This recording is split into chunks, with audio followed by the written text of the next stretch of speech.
How's it going? Good to meet y'all. Going good.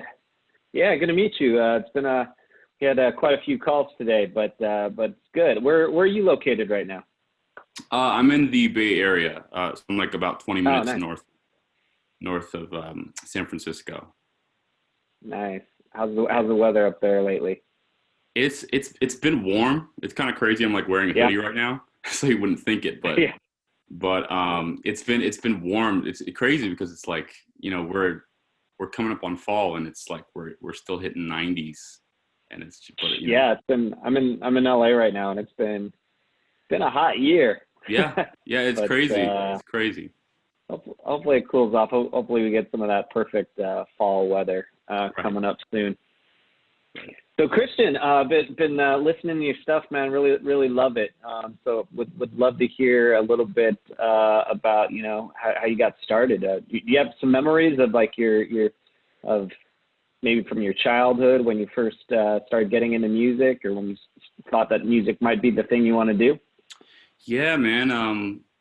I was born into like a musical family, and so my dad was actually a minister, and my mom was she came from an even more sort of extended musical family. Everybody worked in church, and so like performance to some degree was like a part of everyone's sort of week to week life. And so my grandma was a pianist and my mom was a pianist and a singer. Everyone in my family could sing. And so um, like uh, holiday gatherings were always crazy because everybody was always singing and playing music. And I had uncles who played guitar, and so just music was just everywhere. Like from the day literally that I was born, it was a huge part of my family's life. And my dad being like a minister in the church, just sort of there was already such a proximity to performance and to music and to all that stuff. So, but I think that like when I was in about sixth grade is when I really started to realize that music was something that I wanted to actually do. Aside from it being just sort of um, just from being just a part of my family's life. I met some friends in school and they wanted to start a band, and none of us knew our instruments. And I Uh, was I was actually they told me to play bass. And uh, so I remember talking to my family about it. I had some uncles who had, like I had mentioned, who had played guitar, and they said, you should play guitar. And I was like, well, I want to mhm, play bass. And but uh, my parents sided with my uncle, got me an acoustic guitar. And I remember okay. learning my first few chords and just realizing like this makes sense. And yeah, I was 12 years old at the time, sixth grade, and it was just like from there on, it was just like it just was like my whole life. Yeah, that's cool. I mean, sixth grade, I feel like that's fairly young to form a band with some friends, but that's really cool. Did you guys were you guys listening to a type of music that was your favorite at the time that you guys kind of wanted to pursue? Yeah, like at the time, I think that like there was like four or five of us that would hang out. I think actually I met them in fifth grade, so the year before. And everyone was into skateboarding. Everybody was Hmm. into, like at the time, I was actually really into punk music. Funny enough, um, Uh-huh. and and so just the whole culture of like skateboarding and punk rock was like something I was really interested in. And those Yeah. friends were actually really into sort of like into metal. I remember my like it was I think secretly I never told them this, but it was always a little coming from like a religious family. It was always a little bit like, wow, this is some rough stuff, because they were Uh-huh. super into metal and they were super into like more hardcore stuff. But um, Sure. at the time, yeah, like we everyone I don't even remember. It's been so long, but I remember every single day we'd come to school and just talk about what we'd do, even though none of us knew our instrument at the time, which is pretty hilarious. But Yeah. so yeah, that's kind of funny enough, sort of where it started. I was into sort of um, I was into rock music. I was really like obsessed with Green Day, and which is actually Uh-huh. how I learned how to play the guitar. And so yeah, at Sure. the time, that's sort of the thing that sort of kickstarted everything. We never actually Yeah. did anything together as a quote unquote band, but I think it was a motivator for me to sort of find my own path in music. Sure. I mean, if there's one thing that can motivate you to believe that you can be a musician, I think it's punk rock. You know, Exactly. like, Right. Exactly. like, Exactly. some Green Day songs, you're like, huh, 3 power chords, and I pretty much have the song down. I can Right. do this.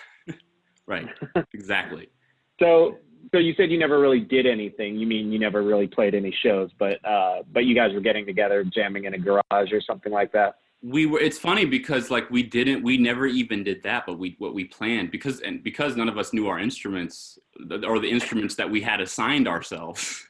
We just talked about everything that we would do. But you know, I think right before that Christmas break, which is when the first time I actually started playing guitar, we had planned a couple rehearsals right after. Like, we're gonna get back, we're gonna get to it. But I think that it felt like I had stepped into a time warp. Like, as soon as I started playing guitar that Christmas day, 6th grade, and it felt like I almost just forgot about any of the stuff that we were going to do as a group. You know what I mean? Which is right.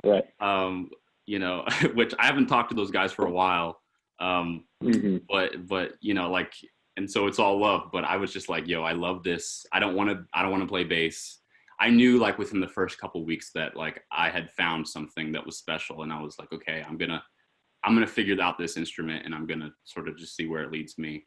We never met up, but but you know, throughout that year, I remember like I would play. I went actually to it was like a Christian school, so there was a lot of like a lot of chapel, and which is basically like they would do these little sets of like, you know, 4 songs or whatever, and I remember I would play with a couple other sort of budding musicians at the time at the school, and that's sort of where I first got my first experience sort of playing in front of people, and sort of acquainting myself with the feeling of music performance. Sure. So you got some practice at school. Yeah, Right. it's funny. Because as you're saying that, I do recall, you know, 6th grade, like having plans with friends. Like I used to love to draw, and a friend of mine were like, yeah, let's make a comic book or something. And you'd always talk about it. So it kind of felt like it was on the way, but it just never really materializes. Very, very ambitious time. Right. Yeah. Right. And yeah, the whole, you know, summer vacation or Christmas break, you got these big plans, and then all of a sudden break is over, and you're like, hey, what happened to all my time? Right. So you're playing a little bit. Did you say it was school or church that you started playing? So I was playing at church. Like I said, like I grew up in a religious family. My parents were religious and went to church literally every week, which you know, that's sort of where I got my start, actually, truly like learning how to play was in church. And so every week I would play at my parents' church. I would play acoustic guitar for several years, actually, from that point on. So you know, consistently I had a place to sort of experiment and to sort of you know, to sort of learn how to adjust on the fly, musically speaking, and learn how to play behind a vocalist, and also I think at the same time was really when I started to write songs. Right about 6th grade, I was about 12 years old. I started to write songs, and I started to you know, sort of figure out how to put, you know, my own little pieces of work together. And you know, I would oftentimes, like, church was like the first place that I sort of learned how to, you know, I mean, like, there's a lot of talk about like church musicians and stuff like that, but definitely one thing that I can say is that like it definitely teaches musicians how to improvise and how to hear music in a way that I don't think a lot of other sort of institutions do, just because you have to sort of adjust every single step of the way. And learning how to just like improvise and stuff like that. And so, but also, you know, like I said, like I was writing and I began to start to sing, and it all sort of came together at about the same time. I began to write songs and little tunes on the guitar, and that's really where I started, you know, laying the foundation for just my musical understanding. Yeah, I mean, I feel it's probably one of the best situations you could think of, a live audience that you have to be ready for on a weekly basis, dealing with a live situation where, like you said, you have to make adjustments, the inevitable tech problems that happen every week, or you know, you realize no matter how much you prepare, there's always something that goes wrong. Were you the solo guitarist? Were there a couple guitarists out there, or was it fully on you? It was just me, and then my mom would play piano, and so, you know, that was, you know, it's funny because I sort of learned how to play in a band much later on, into like my sort of later teen years. And so like, but for the first, you know, few years of me playing, it was just me and a piano. And so that really sort of magnified the harmonic understanding of the instrument in a way that didn't, like the you know, because at the time, like I was still listening to like a lot of heavier sort of punk rock type stuff, which slowly began to morph later on into sort of blues and R&B and stuff like that. But I think that like my sort of musical training was just me and a pianist, and sometimes it was just me. So like, and it was a pretty sort of conservative church, so everything was very melodic and not a lot of rhythmic stuff happening. There was no drummer, there was no bassist. Sure. Yeah. Not like some of the more modern churches that got the full on rock band and but it, you know. Yeah, that's I was gonna say I was curious. It's funny because before you even mentioned your kind of apprehension or maybe just weird feeling about playing punk rock and metal, I was going to ask if you were, because of your upbringing and kind of playing in the church and everything, was that ever an issue with your parents? Did they hear you playing any punk rock songs and kind of, you know, shake their head at it, or were they kind of like, were they just like, well, you know, he's a kid, he's listening to some rock and roll? My parents, my dad specifically, I think that it took him a minute to sort of understand a lot of the sort of cultural, there's a lot of this sort of cultural association along with learning the guitar, especially when you're at that age, and also like just listening to punk rock music and skateboarding and doing all the things that I was doing. There was definitely times where it was just like, it took my parents a couple of years to get me my first electric guitar, which is really what I wanted to land on. And so there was definitely like this sort of apprehension around, you know, what I wanted to do at the time. You know, a lot of, you know, and they know it now and we joke about it now, but like a lot of the stuff that I was listening to at the time, I would just listen to in secret on my iPod and like, right. You know, but I think that like, you know, me right now is, you know, where I stand right now as an R&B, you know, songwriter, generally speaking, like it's easy to sort of look back and laugh at the sort of difference between then and now. But I think even like that style of music taught me a lot, and it set off where, like, I think the sort of chain reaction that brought me to the stuff that I'm interested in making now. And sure. But yeah, like there definitely was sort of a reluctance around even my desire to play electric guitar. But you know, it all worked out in the end. Yeah, and it's nice because you got to arrive at where you're at on your own, you know. So at least you know that you got to explore a little before ending to a place where your parents probably are a little more comfortable with you. They probably definitely like your music a little more now. So, right. but you got there on your own. You know, it wasn't something that you were forced to do. Exactly. But like you said, I think punk rock's a great place to start. It's kind of, it's music basics. It teaches you, but it's high energy. So it's something you can get excited about as well. So exactly. It's a great place to start. Exactly. And also just like regionally speaking, there was a lot of that going on in the Bay Area where I was, just a lot of like bands that had emerged from this area. And so I think I was excited about that at the time too. But yeah, definitely a great place to start. Right. Yeah.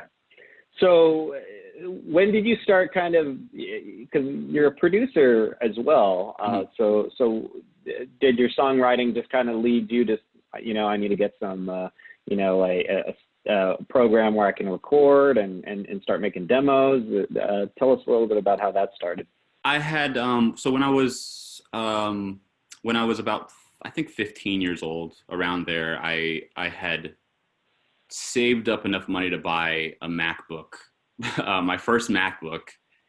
And I remember wanting, because I wanted to, I had been writing songs for about 3 years at the time, just sort of like, I had like a notebook. We were full analog at the time. And I ended up buying a laptop. I had GarageBand, I think it was. Like, I remember the first time, like I bought a little mic, a little cheap mic, a little recording interface, and I had plugged in the mic and I started singing, and I did not like what I heard. And so I think that sort of, it's so funny because I think that at that point, like I just wasn't used to hearing myself in that way. And so that I began to focus in on just building instrumentals and building, for a while, it was just me sort of like, putting together, or just trying to mimic what I was hearing on the radio and the stuff that I was listening to the best that I could. And so, but it was born out of a necessity to create my own songs. Really what I do now is more, the first project that I had officially sort of put out, I had done sort of casually with a friend of mine who was a producer and like an arranger. And he was actually based out of Antioch, California, which was a few minutes away from where I live. And we had done like a little EP together. And I think that was the first time that my songs were translating in a way that I thought like, I'm actually like, these songs are actually becoming a song in the way that the songs I listen to on the radio or whatever are to my own ears. And so, I realized that like I couldn't meet up with the producer all the time, and I wanted to, especially after that first experience. And so it was really born out of a necessity to create my own sort of musical content, but I didn't have anybody at my, like, who was always available to come together and start cooking up. So I was just like, okay, look, I'm really gonna like figure this out on a level beyond just like casually putting together some instrumentals or just casually putting together some stuff. I was just like, I think that, I've tuned my ear enough to start trying to put together some stuff. And so I started a YouTube channel and I started, putting together like covers. And that was really sort of the training grounds for me, doing these covers and like basically taking pop music and sort of remixing them in a way that was from the ground up. And then, not long after that, I started officially putting out my own stuff, which is now on, now on the internet, like what you can find on the internet.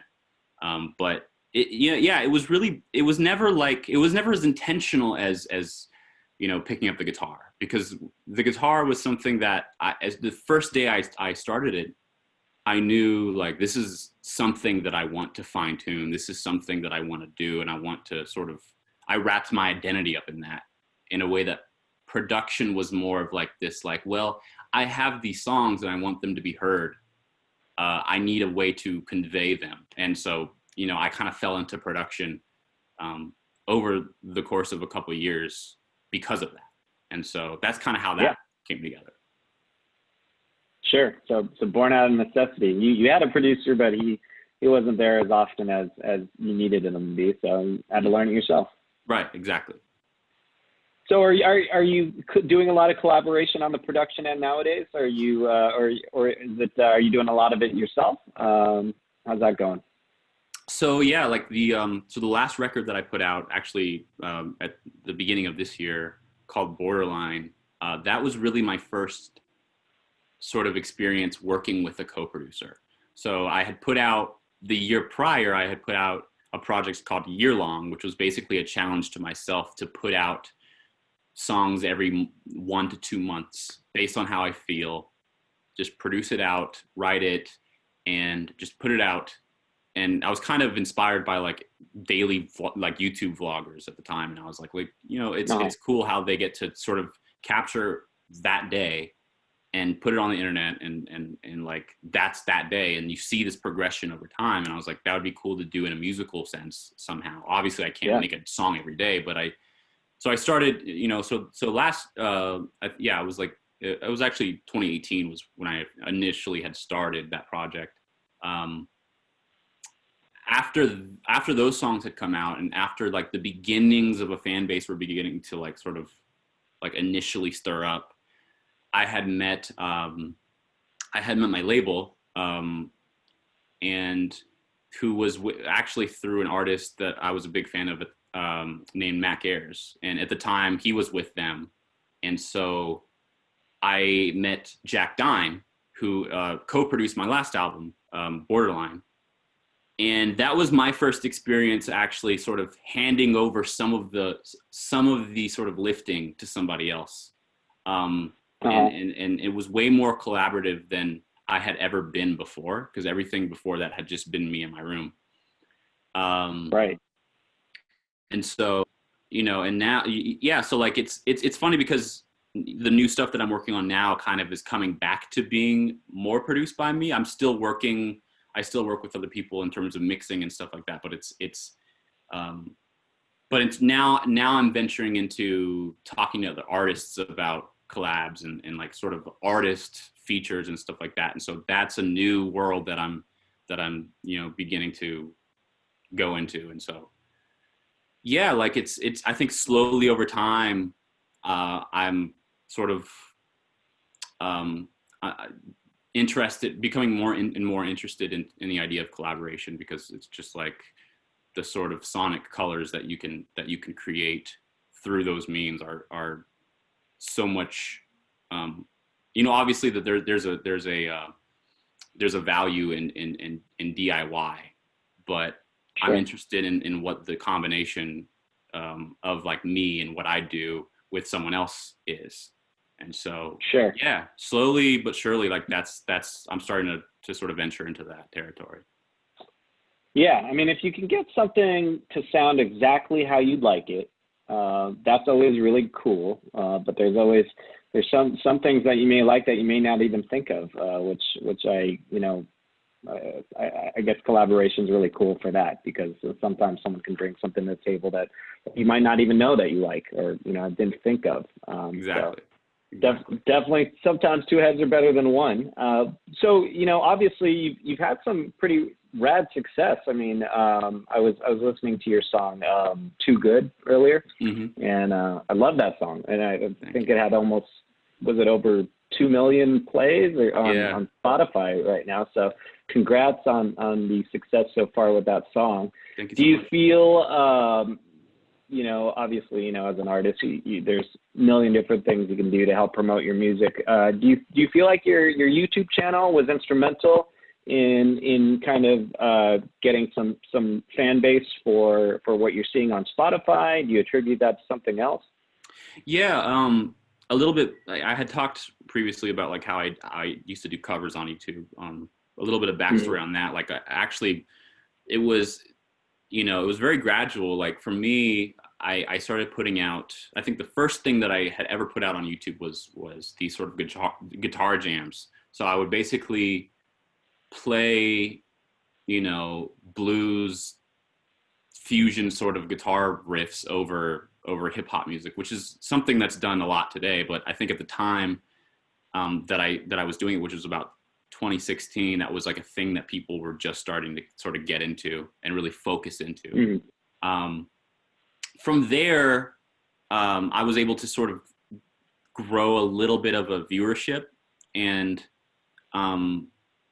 then I started putting out. I wanted to let people know that I sang, and so I was like, well, I think that the easiest way for me to sort of reach those people is just to do like sort of covers, and you know, all the while I'm sort of learning how to produce, like I said, and so that sort of gradual incline is, I think, definitely. I don't think that I would have been that Too Good would have been what it was, or really I don't think any of this would have happened without that start on YouTube. So it definitely huge.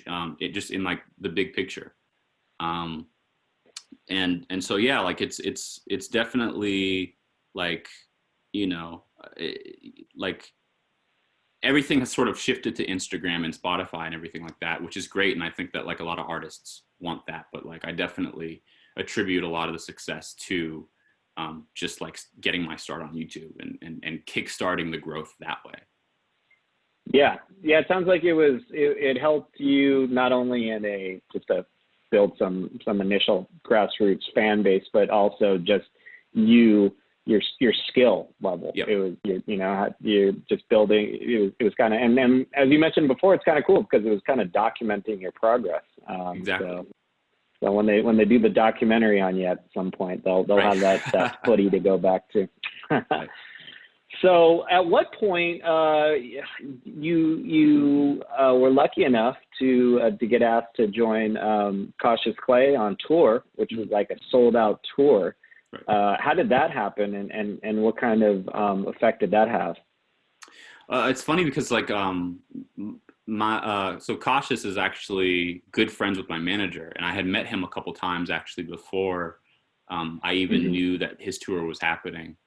And so I had heard actually through my manager, he was like, oh yeah, Cautious would love to have you on tour. And you know, at the time I was like, whoa, like that's huge. At the time I hadn't performed in 6 months, so I was like, the last time I performed, it was at a coffee shop, and this is like a theater sold out tour.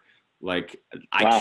I cannot picture myself in that situation. You know what I mean? And, but but I ended up doing it, and it was that was a great experience. Like just with everything going on in with the pandemic and just everything, and how we sort of can't gather, like that tour, I think is the reason why I miss playing shows so much, because I was able to experience that and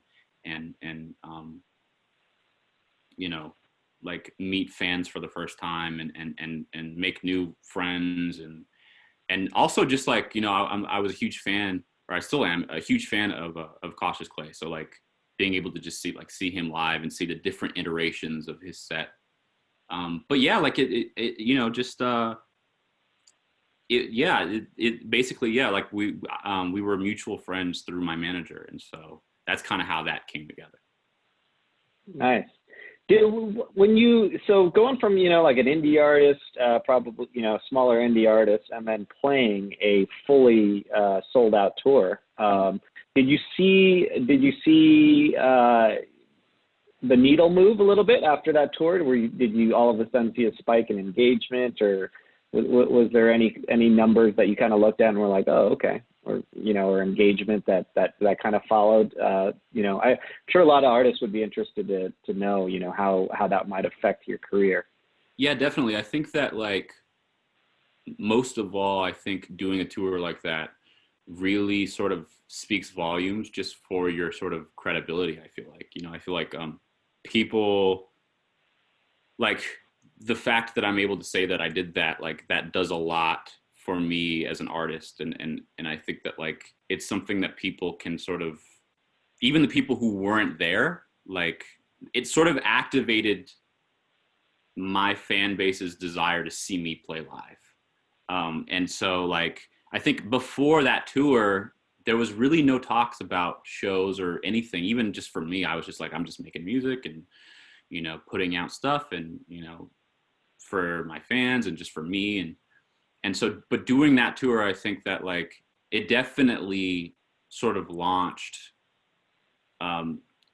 my sort of artistry into a new realm that kind of before was like, I've never sort of even thought about. So now it's like, you know, unfortunately, just due to everything that's happening this year, like I think that a lot of stuff would have come from that just by extension, just like, you know, an additional tour would have happened this year and stuff like that. But yeah, I think that like, sure, you know, I think that like it definitely did like, just like on, you know, on like, especially like on the press side of things, I think that it does a lot for an artist when they're able to do something like that. And right. And so, yeah, like it definitely some growth that was spawned by that opportunity. Right. So yeah, so I guess from the industry looks at you a little bit different, and then your existing fans are like, hey, he's playing shows. Right. You know, I didn't know he played shows, and look at the shows he's playing. I better make it out next time. Exactly.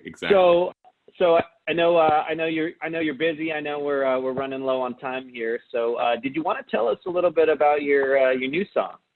Yeah. So I just put out a song called Enemy, which really is, you know, so over the past, you know, several months, like it's just, you know, it goes without saying, just like very, very different way of life that we've all sort of been living. And so the creative process this year has been very different. And so, you know, I've been working on this sort of new project and this new batch of songs. Enemy actually was a song that sort of just kind of fell into place actually pretty recently. I produced it and wrote it all in a day, which usually doesn't happen for me. Usually I'm very meticulous and I take my time. But you know, like I was having so much fun making it, and I feel like it was so much more. I think that like people know me for sort of my melancholy and like my sort of sad vibe that's sort of a theme in all of my music. But I think that like an Enemy just like on a conceptual level definitely has that. But the production side of things, like I was excited to try out a new sound. Like I stumbled on these sort of this guitar loop and these drum samples that just like sort of took me to a different place than I usually am at when I'm making music. And so, you know, I was having fun just sort of layering things in a way that I usually wouldn't. And I just had a blast making that song, and it, it was so much less overthinking than usually goes into my songs. But yeah, like just such a like fun record to make. And I made it in a day, and we mixed it like literally like the next week, and we were like, let's just put this thing out. Let's like start the project out with this. And so, yeah, that's kind of how it came together. Yeah. I mean, ironically, you hear that story a lot about a lot of the best songs. They're the ones that just kind of came naturally, and that's why they're likable, because you feel the effortlessness of them a little bit. They come natural, and they're not overthought like you thought it, like you said. Right. So great. So we'll be checking out that one. We'll be bumping that one. We like to close the show out just by asking, if you had one piece of advice for aspiring artists, what would it be? I would say, and this is something that like I constantly, everyone hears this all the time, and it's like, be yourself. I think that like we hear that a lot, and it's kind of a cliche at this point, but I'm learning how important it is, because it especially in a world that's so, and it's really great, actually. It's like musically speaking and artistically speaking, it's so diverse. It can be really easy sometimes to grasp, to try to be, I want to sound like this. You know what I mean? Like when I was first putting together my first records, like I was like obsessed, and still am obsessed with John Mayer. And like a lot of my work at the time like sounded a lot a lot like, you know, a lot like him. And I wanted to make records that sounded exactly like those things, but like I always failed and I always fell short and I always accidentally sounded like myself, which is, I think, ironically, the thing that he had said. Yeah, I was about to say, I think he has a quote. He had a quote that was very similar. I think you're talking about the same quote that I was thinking of just as you were saying it, but he was saying his music is basically his failed attempt at trying to sound like his idols, you know what Exactly. I mean? And so Exactly. you're saying the same thing. And it's so true. So like, but also like I'm you know, I'd say like just focus on whatever it is that you're trying to make and whatever it is that you feel compelled to create, like just go for it. Like it's harder than it sounds sometimes, especially just because like a lot of times, like just as artists, we're sort of inspired by many different things at many different times, but it's just like, and a lot of times you either want to focus in on one thing or whatever, but I think that just, you know, just be yourself and make what you want, and don't worry about the sort of zeitgeist of whatever is going on, because if you're true to yourself, you know, that will translate, and that's how you sort of, I think that's how people connect with you on an individual sort of unique level, is they see, you know, and I don't think that people look at artists and be like, oh, like that guy is being himself, but it just translates naturally. I think that you know, all of the most unique artists of our time and even before, like that was just something they did inherently. And so